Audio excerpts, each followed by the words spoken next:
वैशाली's रेसिपीमध्ये आज आपण पिझ्झा पराठा बनवतोय। तर पिझ्झा आपण बऱ्याच वेळेस बाहेर खातो, पण अगदी पिझ्झाप्रमाणेच चव असणारा हा गव्हाच्या पिठाचा पराठा सुद्धा खूप छान लागतो। तर लगेच आता कसा बनवायचा ते आपण पाहूया। तर त्यासाठी आधी इथे मी 2 कप गव्हाचं पीठ घेतलं आहे। त्यामध्ये थोडंसं मीठ घालायचं आहे आणि आता पाणी घालून पीठ भिजवून घेऊया। तर पीठ मी अशा पद्धतीने भिजवून घेतलंय, थोडंसं घट्टच भिजवायचं आहे आणि आता साधारण 1 चमचा तेल घालून याला छान मळून घ्यायचंय। व्यवस्थित पीठ मळून झालं की आता हे असंच आपण एक 10 मिनिट झाकून ठेवूया, म्हणजे छान मुरेल। आता 10 मिनिट झाली आहेत, तर पीठ आपलं छान भिजलं आहे। याला थोडंसं परत मळून घेऊया आणि आता यातून एक गोळा काढून याची छान अशी पातळ पोळी लाटून घ्यायची आहे।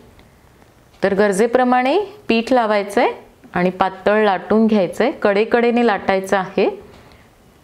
आपण पराठे वेगवेगळ्या प्रकारचे बनवतो, पण हा पराठा एकदा जरूर करून पहा, खूप मस्त लागतो। तर आता ही पोळी लाटून झाली आहे, एवढी पातळ मी ठेवली आहे। तर आता आणखी एक आपल्याला अशीच पोळी लाटून घ्यायची आहे।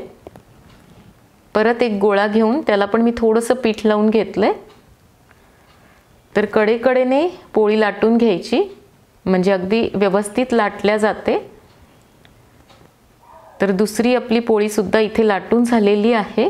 एकसारख्या मी आता 2 पोळ्या लाटून घेतल्यात। यावरून थोडंसं बटर लावूया आणि ते सगळीकडे चांगलं पसरून घ्यायचंय। आणि इथे मी आता शेजवान चटणी घेतली आहे, ती लावून घेऊया।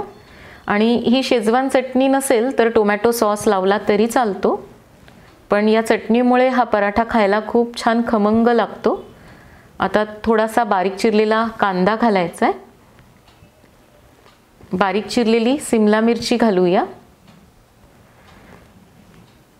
आणि आता यावरून मी थोडेसे मसाले घालतीये। तर इथे मी ऑरिगॅनो घेतला आहे, हे सुद्धा असेल तर घाला, स्किप केलं तरी काहीच हरकत नाही। थोडेसे चिली फ्लेक्स घालूया, काळी मिरी पूड घालायची आहे आणि नंतर थोडंसं मीठ पण घालायचं आहे। तर अगदीच ऑरिगॅनो नसेल तर तुम्ही चिली फ्लेक्स आणि काळी मिरी पूड सुद्धा घालू शकता। या दोन्ही गोष्टी अगदी घरात सहज उपलब्ध असतात। आता आपल्याला यावरून चीज किसून घालायचं आहे। तर माझ्याकडे असा चीजचा क्यूब होता, तोच मी किसून घालतीये। किंवा तुम्ही बाजारात मोझरेला वगैरे इतर चीज मिळतं ते सुद्धा वापरू शकता। चीज घातल्यामुळे हा पराठा एकदम खायला भन्नाट लागतो।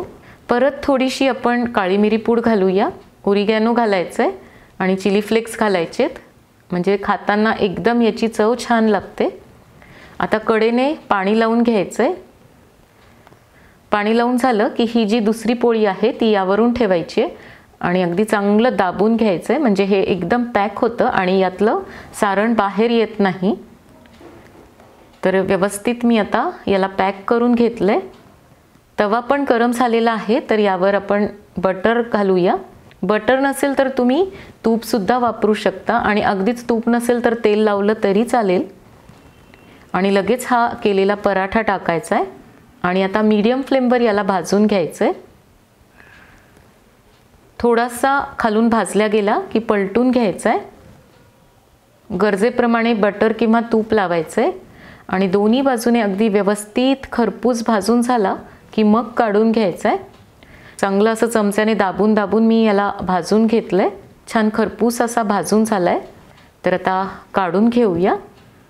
अशाच पद्धतीने मी अजून एक बनवून घेतला होता, तो पण भाजून घेऊया। थोडासा खालच्या बाजूने झाला की पलटून घ्यायचा आहे आणि मग तूप लावून याला चांगलं दोन्ही बाजूने खरपूस भाजून घ्यायचं आहे।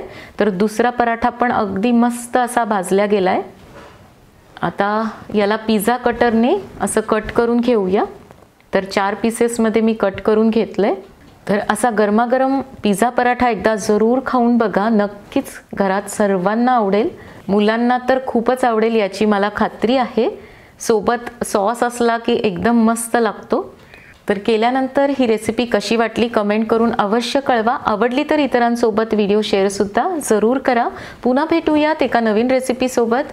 तोपर्यंत मस्त खा आणि मस्त रहा।